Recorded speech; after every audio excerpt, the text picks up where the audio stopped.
जय हिंद दोस्तों, कैसे सभी उम्मीद करते हैं समझते होंगे अपने शिकार में व्यस्त होंगे। स्वागत है विकास सीटेट सितंबर 2026 के एग्जाम करने वाले एसएससी सामाजिक विज्ञान के मोस्ट इंपॉर्टेंट क्वेश्चन जो कि प्रीवियस ईयर क्वेश्चन पेपर करवाए जा रहे हैं। बार बार एग्जाम में पूछे जाने वाले क्वेश्चन है, टॉप 60 क्वेश्चन है। चैनल पर जो भी नए हैं चैनल को सब्सक्राइब कीजिए। चलिए क्लास को स्टार्ट करते हैं और आज का पहला क्वेश्चन है, जिन पिंडों की अपनी ऊष्मा और प्रकाश नहीं होता है लेकिन वे तारों के प्रकाश से प्रकाशित होते हैं कहलाते हैं तारे, तारामंडल, ग्रह, खगोलीय पिंड। कौन सा ऑप्शन राइट है?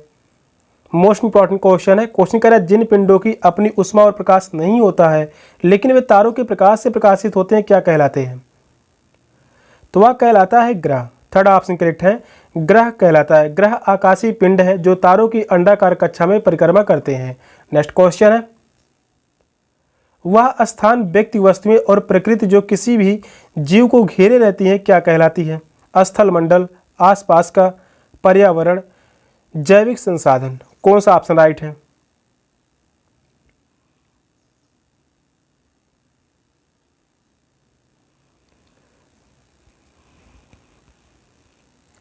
वह स्थान, व्यक्ति, वस्तुएं और प्रकृति जो किसी भी जीव को घेरे रहती है क्या कहलाती है? तो वह कहलाती है पर्यावरण। थर्ड ऑप्शन करेक्ट है, पर्यावरण कहलाता है।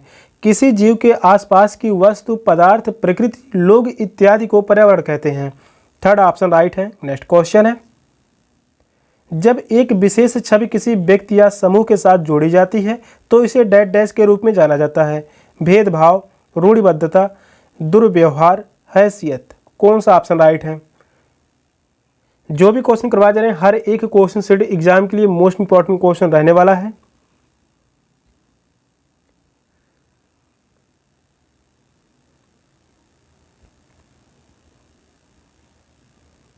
जब एक विशेष छवि किसी व्यक्ति या समूह के साथ जोड़ी जाती है तो इसे डैश डैश के रूप में जाना जाता है। रूढ़िबद्धता। सेकंड ऑप्शन करेक्ट है, रूढ़िबद्धता। किसी विशेष चित्र को व्यक्ति या समूह के साथ जोड़ा जाता है तो उसे रूढ़िबद्ध प्रतिरूप कहा जाता है। तो इस क्वेश्चन का आंसर है ऑप्शन बी। नेक्स्ट क्वेश्चन है, कित्तूर में ब्रिटिश विरोधी आंदोलन का नेतृत्व किसने किया? अहिल्याबाई होलकर, रानी लक्ष्मीबाई, रानी चेन्नम्मा, नाना फडणवीस। कौन सा ऑप्शन करेक्ट है?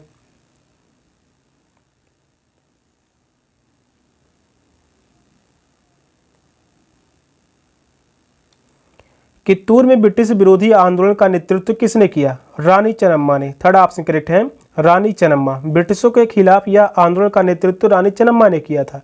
कित्तूर दक्षिण भारत में पड़ता है। कित्तूर जो है यह दक्षिण भारत में पड़ता है। यह आंदोलन 1824 में ईस्ट इंडिया कंपनी के खिलाफ सशस्त्र विद्रोह किया गया था। यह विद्रोह कब हुआ था? इस आंदोलन हुआ था 1824 में। 1824 में ईस्ट इंडिया कंपनी के खिलाफ सशस्त्र विद्रोह किया गया था। तो इस क्वेश्चन का आंसर है ऑप्शन सी। नेक्स्ट क्वेश्चन है, मुगल वास्तुकला किनका सम्मिश्रण है? अरब और भारतीय शैली का, फारसी और भारतीय शैली का, तुर्की और अफगान शैली का, तुर्की और फारसी शैली का। कौन सा ऑप्शन राइट है?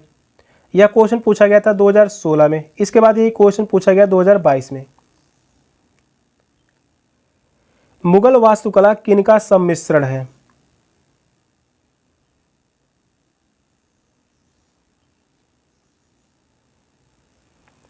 तो वह है फारसी और भारतीय शैली का। सेकंड ऑप्शन करेक्ट है, फारसी और भारतीय शैली का सम्मिश्रण है मुगल वास्तुकला। सबसे अच्छा उदाहरण होगा अफगानिस्तान, पाकिस्तान, बांग्लादेश, भारत एवं ईरान में कई ऐतिहासिक सांस्कृतिक इमारतों में मौजूद है फारसी और भारतीय शैली कला। तो इस क्वेश्चन का आंसर है ऑप्शन बी। नेक्स्ट क्वेश्चन है, वे संसाधन जो किसी क्षेत्र में पाए जाते हैं लेकिन जिनका उपयोग नहीं किया गया है उन्हें क्या कहा जाता है? संभावित संसाधन, वास्तविक संसाधन, अपशिष्ट संसाधन, मूल्यवान संसाधन। तो आपसे बताइए इन चारों ऑप्शन में से कौन सा ऑप्शन करेक्ट है?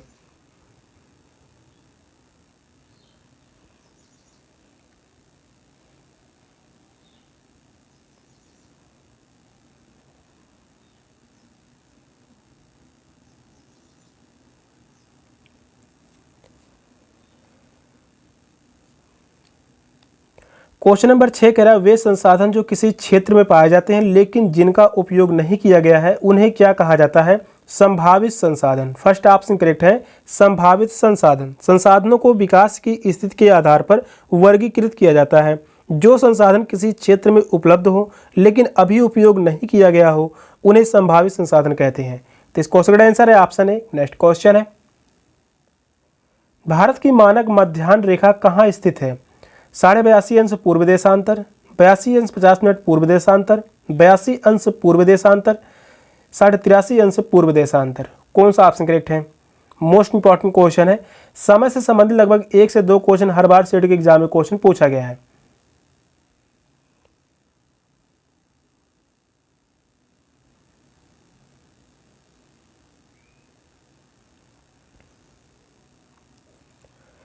भारत की मानक मध्याह्न रेखा कहाँ स्थित है?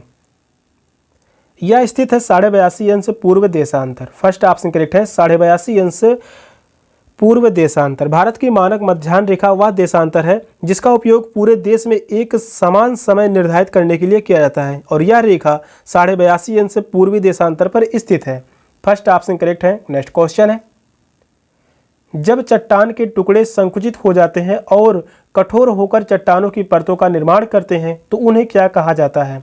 आग्नेय चट्टानें, रूपांतरित चट्टानें, अवसादी चट्टानें, प्राथमिक चट्टानें। कौन सा ऑप्शन राइट है?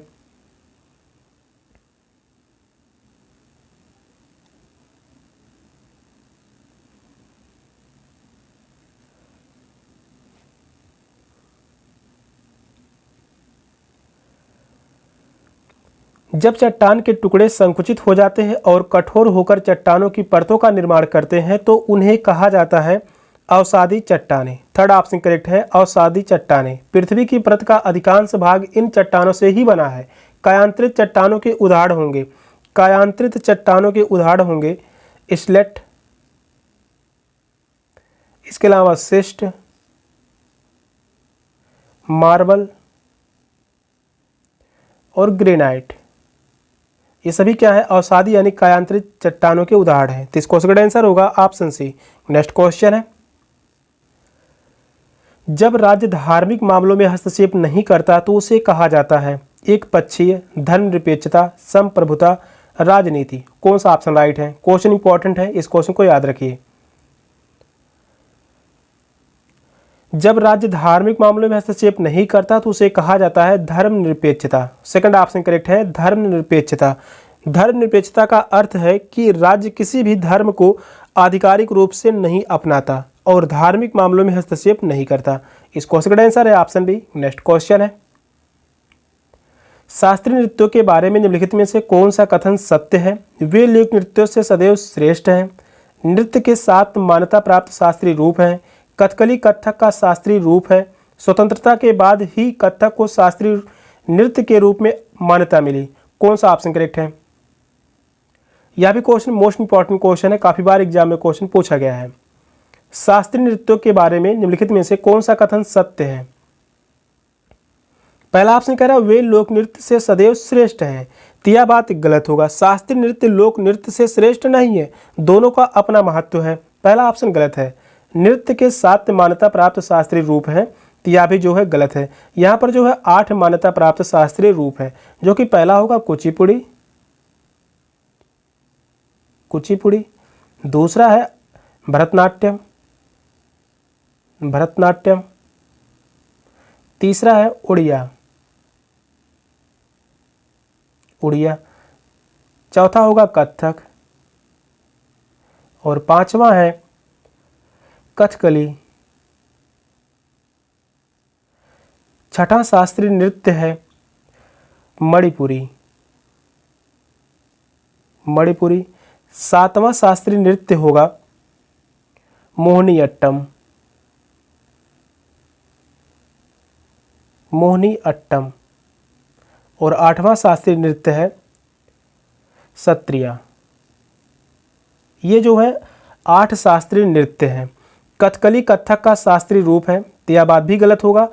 स्वतंत्रता के बाद ही कथक को शास्त्रीय नृत्य के रूप में मान्यता मिली, यह बात सही है। फोर्थ ऑप्शन सही है, तो इस क्वेश्चन का आंसर होगा ऑप्शन डी। नेक्स्ट क्वेश्चन है, भारतीय स्वतंत्रता संग्राम में दांडी मार्च ने किसकी शुरुआत को चिन्हित किया? भारत छोड़ो आंदोलन, सविनय अवज्ञा आंदोलन, स्वदेशी आंदोलन, होम रूलिंग आंदोलन। कौन सा ऑप्शन राइट है?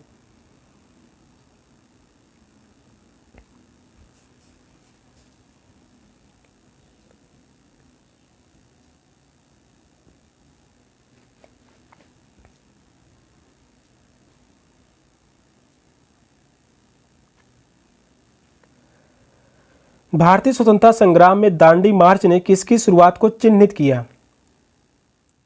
सबने अवज्ञा आंदोलन। सेकंड ऑप्शन करेक्ट है, सबने अवज्ञा आंदोलन। सबने अवज्ञा आंदोलन को ही नमक सत्याग्रह कहा जाता है। नमक सत्याग्रह, नमक सत्याग्रह। इसका प्रारंभ कब हुआ था? 12 मार्च 1930। 12 मार्च 1930 को सबने अवज्ञा आंदोलन या दांडी मार्च नमक सत्याग्रह का आंदोलन हुआ था। कहाँ से आरंभ हुआ था? साबरमती आश्रम से। साबरमती आश्रम से इसका शुभारंभ हुआ था। साबरमती आश्रम। तो इस क्वेश्चन का आंसर है ऑप्शन बी। नेक्स्ट क्वेश्चन है, निम्नलिखित में से कौन सी एक अपरदनात्मक भूमि विशेषता है? वी मृदा, डेल्टा, हिमोड़, मशरूम चट्टाने। कौन सा ऑप्शन राइट है?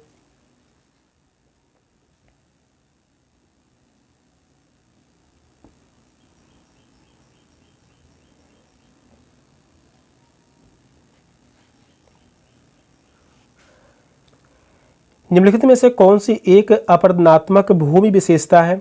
मशरूम चट्टाने। फोर्थ ऑप्शन करेक्ट है, मशरूम चट्टाने। मशरूम चट्टाने इस प्रकार से दिखाई देती हैं, मशरूम के समान, जो कि अपरदन के कारण यह होता है। अपरदनात्मक भू आकृतियाँ वायु, जल या हिम के कटाव से बनती हैं, जबकि निक्षेपी भू आकृतियाँ पदार्थों के जमाव से बनती हैं।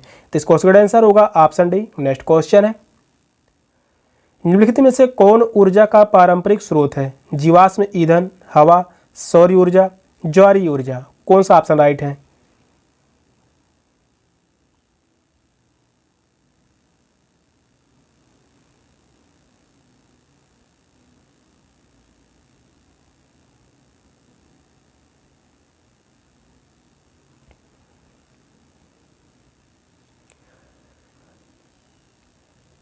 निम्नलिखित में से कौन ऊर्जा का पारंपरिक स्रोत है? जीवाश्म ईंधन। फर्स्ट ऑप्शन करेक्ट है, जीवाश्म ईंधन। जीवाश्म ईंधन में क्या क्या आते हैं? कोयला हो गया, कोयला हो गया, पेट्रोल हो गया, इसके अलावा प्राकृतिक गैस, प्राकृतिक गैस, ये सभी क्या है? जीवाश्म ईंधन है। जीवाश्म ईंधन करोड़ों वर्षों से पृथ्वी पर मृत जीवों के अवशेषों से तैयार होते हैं। इस क्वेश्चन का आंसर होगा ऑप्शन ए। नेक्स्ट क्वेश्चन है, भारत में राज्य के राज्यपाल की नियुक्ति किसके द्वारा की जाती है? भारत के राष्ट्रपति के द्वारा, संसद के द्वारा, प्रधानमंत्री के द्वारा। फोर्थ ऑप्शन कह रहा है सुप्रीम कोर्ट के मुख्य न्यायाधीश के द्वारा। कौन सा ऑप्शन राइट है? क्वेश्चन इंपॉर्टेंट है। क्वेश्चन कह रहा है भारत में राज्य के राज्यपाल की नियुक्ति किसके द्वारा की जाती है? भारत के राष्ट्रपति के द्वारा राज्यपाल की नियुक्ति की जाती है। तो इस क्वेश्चन का आंसर होगा ऑप्शन ए। भारत के संविधान के अनुच्छेद 155 के अनुसार राज्य के राज्यपाल की नियुक्ति भारत के राष्ट्रपति के द्वारा की जाती है। राष्ट्रपति के द्वारा अनुच्छेद 155 के अनुसार 155 के तहत राज्य के राज्यपाल की नियुक्ति की जाती है। राज्य के राज्यपाल का कार्यकाल कितने वर्षों का होता है? यह भी एग्जाम में पूछा गया है। कार्यकाल होता है 5 वर्षों का। यहाँ पर कार्यकाल होता है 5 वर्षों का। तो इस क्वेश्चन का आंसर है ऑप्शन ए। नेक्स्ट क्वेश्चन है, निम्नलिखित में से किस मुगल शासक ने सार्वभौमिक शांति के विचार का नेतृत्व किया? अकबर, शाहजहां, हुमायूं, जहांगीर। कौन सा ऑप्शन राइट है?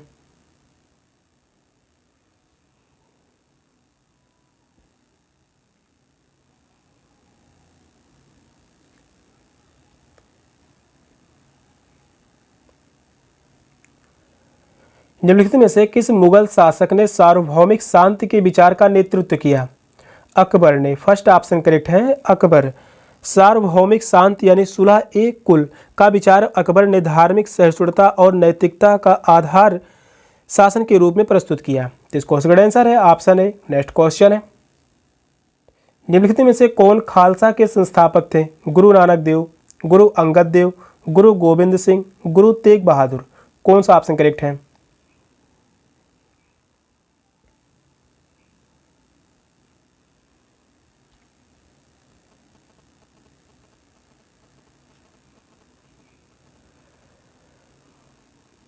निम्नलिखित में से कौन खालसा के संस्थापक थे?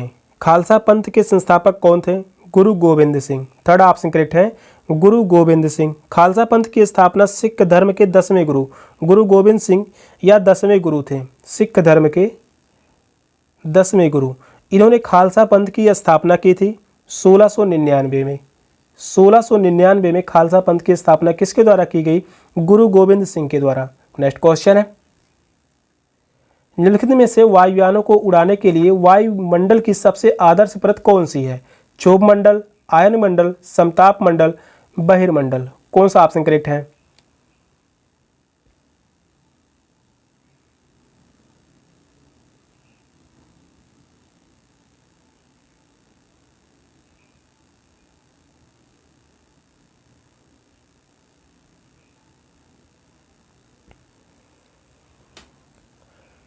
मोस्ट इंपॉर्टेंट क्वेश्चन है, या क्वेश्चन काफी बार एग्जाम में पूछा गया है। निम्नलिखित में से वायुयानों को उड़ाने के लिए वायुमंडल की सबसे आदर्श परत कौन सी है? तो वह है समताप मंडल। समताप मंडल में वायुयान उड़ाने के लिए सबसे सुरक्षित मंडल माना जाता है। समताप मंडल में ही ओजोन परत पाया जाता है। ओजोन परत, ओजोन परत किस मंडल में पाया जाता है? तो वह है समताप मंडल में। क्षोभ मंडल में मौसम की सारी घटनाएं होती हैं, मौसमी घटनाएं। मौसमी घटनाएं किस मंडल में होती हैं? क्षोभ मंडल में। आयन मंडल में रेडियो प्रसारण होता है। और वहीं बात कर ले, उल्का पिंड आसमान से प्रवेश करते ही किस मंडल में जलने लगते हैं? तो वह है मध्य मंडल। यह एग्जाम में काफी बार पूछा गया है, मध्य मंडल। मध्य मंडल में उल्का पिंड जलने लगते हैं, उल्का पिंड। तो इस क्वेश्चन का आंसर होगा ऑप्शन सी। नेक्स्ट क्वेश्चन है, भारतीय संविधान का अनुच्छेद 21 डैश डैश का अधिकार देता है? धर्म की स्वतंत्रता का अधिकार, समानता का अधिकार, जीवन का अधिकार, संवैधानिक उपचारों का अधिकार। कौन सा ऑप्शन राइट है?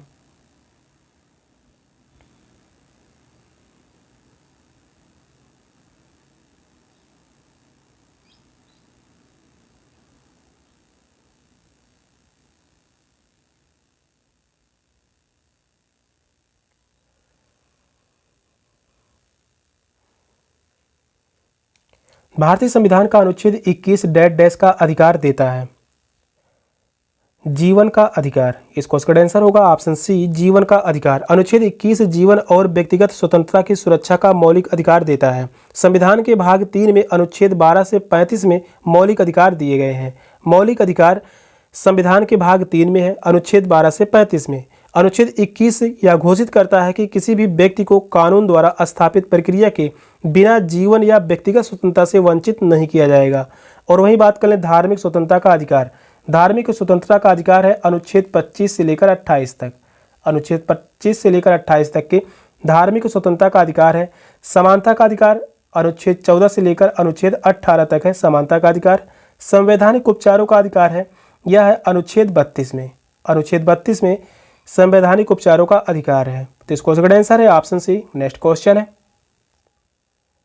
भारत में सर्वोच्च कानून बनाने वाली संस्था डैश डैश है? संसद, प्रधानमंत्री और उनकी परिषद, राष्ट्रपति, न्यायपालिका।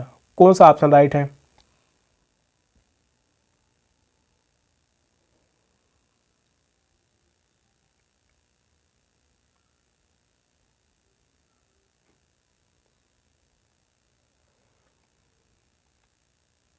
भारत में सर्वोच्च कानून बनाने वाली संस्था डैश डैश है, तो वह है संसद। फर्स्ट ऑप्शन करेक्ट है, संसद।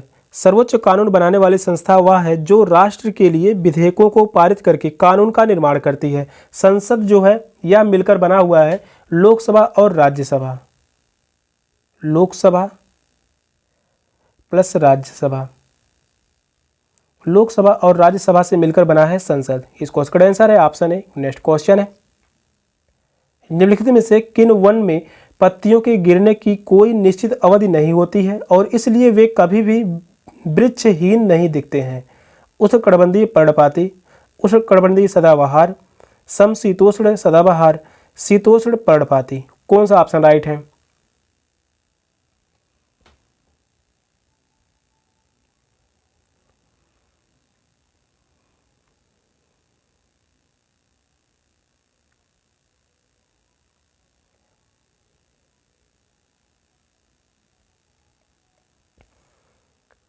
क्वेश्चन कह रहा है निम्नलिखित में से किस वन में पत्तियों के गिरने की कोई निश्चित अवधि नहीं होती है और इसलिए वे कभी भी वृक्षहीन नहीं दिखते हैं।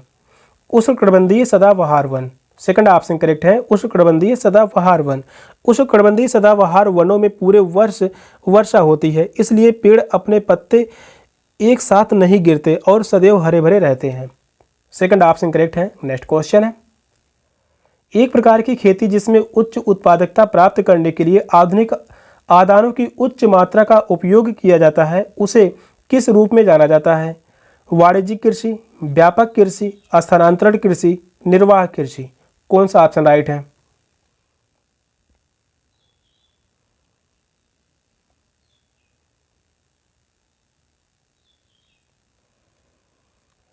एक प्रकार की खेती जिसमें उच्च उत्पादकता प्राप्त करने के लिए आधुनिक आदानों की उच्च मात्रा का उपयोग किया जाता है, उसे किस रूप में जाना जाता है? वाणिज्यिक कृषि के रूप में जाना जाता है। इस क्वेश्चन का आंसर है ऑप्शन ए, वाणिज्यिक कृषि। नेक्स्ट क्वेश्चन है, जब कई उद्योग एक दूसरे के करीब होते हैं और अपनी निकटता के लाभों को साझा करते हैं तो इसे कहा जाता है? औद्योगिक प्रणाली, औद्योगिक क्षेत्र, बाजार अर्थव्यवस्था, समनुक्रम उत्पादन। कौन सा ऑप्शन करेक्ट है?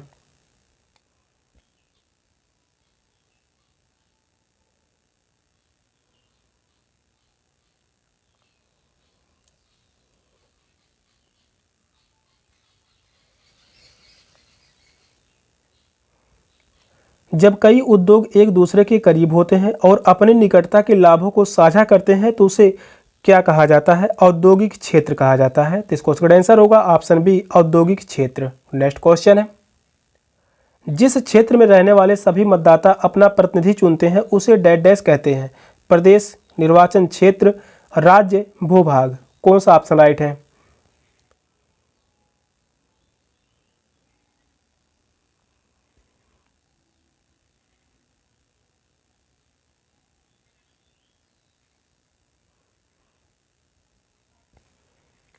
क्वेश्चन कह रहा है जिस क्षेत्र में रहने वाले सभी मतदाता अपना प्रतिनिधि चुनते हैं उसे डैश डैश कहते हैं? निर्वाचन क्षेत्र। सेकंड ऑप्शन करेक्ट है, निर्वाचन क्षेत्र कहा जाता है। लोकतंत्र में चुनाव के लिए देश को छोटे छोटे क्षेत्रों में बांटा जाता है। हर क्षेत्र के मतदाता अपने प्रतिनिधि को चुनते हैं और इस क्षेत्र को निर्वाचन क्षेत्र कहते हैं। इस क्वेश्चन का आंसर है ऑप्शन बी। नेक्स्ट क्वेश्चन है, उत्तरी अमेरिका के पूर्वी तट और जापान के आसपास के समुद्र में मछली पकड़ने के समृद्ध मैदान है, क्योंकि तट के साथ बहने वाली ठंडी धारा, दंत्रित तटीय क्षेत्र, तट के साथ एक गर्म धारा, गर्म और ठंडी धाराओं का मिलन। कौन सा ऑप्शन करेक्ट है? मोस्ट इंपॉर्टेंट क्वेश्चन है, या क्वेश्चन काफी बार एग्जाम में पूछा गया है। इस क्वेश्चन को याद रखिए।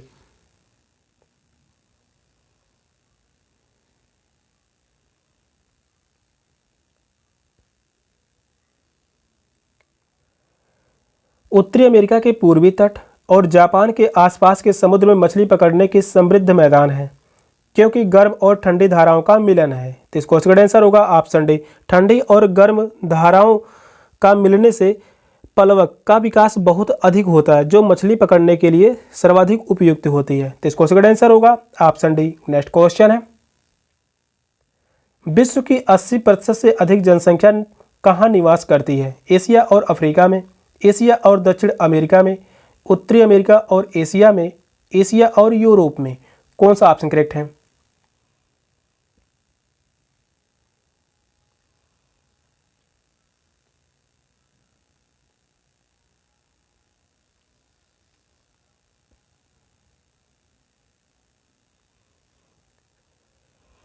विश्व की 80% से अधिक जनसंख्या कहाँ निवास करती है? एशिया और अफ्रीका महाद्वीप में।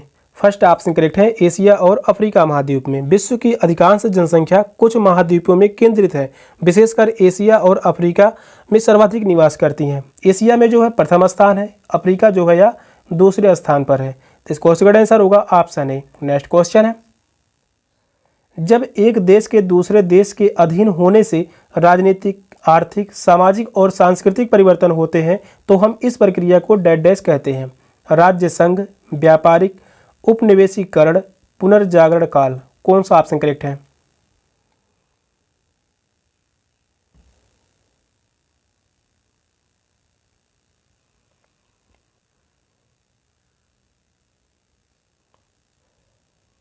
जब एक देश के दूसरे देश के अधीन होने से राजनीतिक, आर्थिक, सामाजिक और सांस्कृतिक परिवर्तन होते हैं तो हम इस प्रक्रिया को डैश डैश कहते हैं, उपनिवेशीकरण। थर्ड ऑप्शन करेक्ट है, उपनिवेशीकरण। नेक्स्ट क्वेश्चन है, भारत की निम्नलिखित में से किस साहित्यिक विरासत का अर्थ निकट जाना और बैठना है? उपनिषद, वेद, आरण्य, पुराण। कौन सा ऑप्शन राइट है?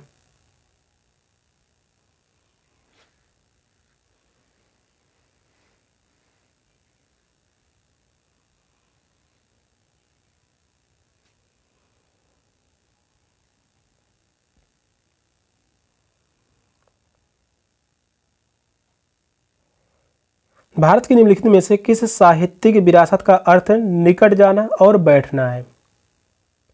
उपनिषद। फर्स्ट ऑप्शन करेक्ट है, उपनिषद। उपनिषद विविध लेखों का संग्रह है। उपनिषद में हिंदू धर्म से संबंधित दार्शनिक व धार्मिक जानकारियों का वर्णन किया गया है। तो इस क्वेश्चन का आंसर है ऑप्शन ए। नेक्स्ट क्वेश्चन है, किस अवधि में कर प्रणाली सबसे प्रमुख बन गई? हड़प्पा की सभ्यता, वैदिक युग, महाजनपद, गुप्त। कौन सा ऑप्शन करेक्ट है?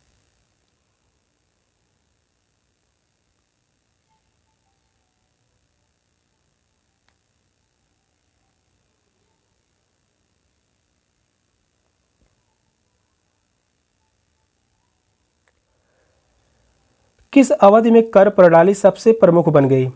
महाजनपद। इस क्वेश्चन का आंसर होगा ऑप्शन सी, महाजनपद। 400 ईसा पूर्व से 600 ईसा पूर्व में प्राचीन भारत में 16 प्रमुख गणराज्यों को महाजनपद कहा गया। 400 ईसा पूर्व से 600 ईसा पूर्व प्राचीन भारत में 16 प्रमुख गणराज्यों का महाजनपद था। तो उस समय कितने महाजनपद हुआ करते थे? 16। इस क्वेश्चन का आंसर होगा ऑप्शन सी। नेक्स्ट क्वेश्चन है, भारत में मुंडा जनजाति किस क्षेत्र में रहती है? छोटा नागपुर, बस्तर, दुर्ग, कुल्लू। कौन सा ऑप्शन राइट है? इंपॉर्टेंट क्वेश्चन है। इस प्रकार से क्वेश्चन पूछे जाते हैं जनजाति से। क्वेश्चन कह रहा है भारत में मुंडा जनजाति किस क्षेत्र में रहती है? तो यह रहती है प्रमुख रूप से छोटा नागपुर। फर्स्ट ऑप्शन करेक्ट है, छोटा नागपुर। इसके अतिरिक्त असम और बिहार के अलावा छत्तीसगढ़,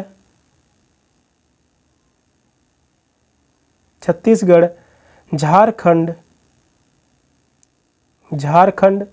उड़ीसा और पश्चिम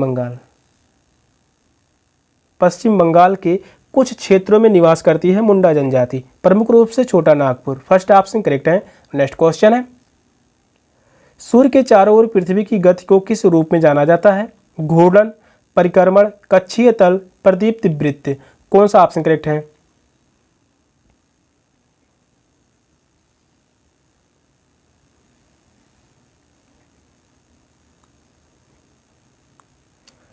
सूर्य के चारों ओर पृथ्वी की गति को किस रूप में जाना जाता है?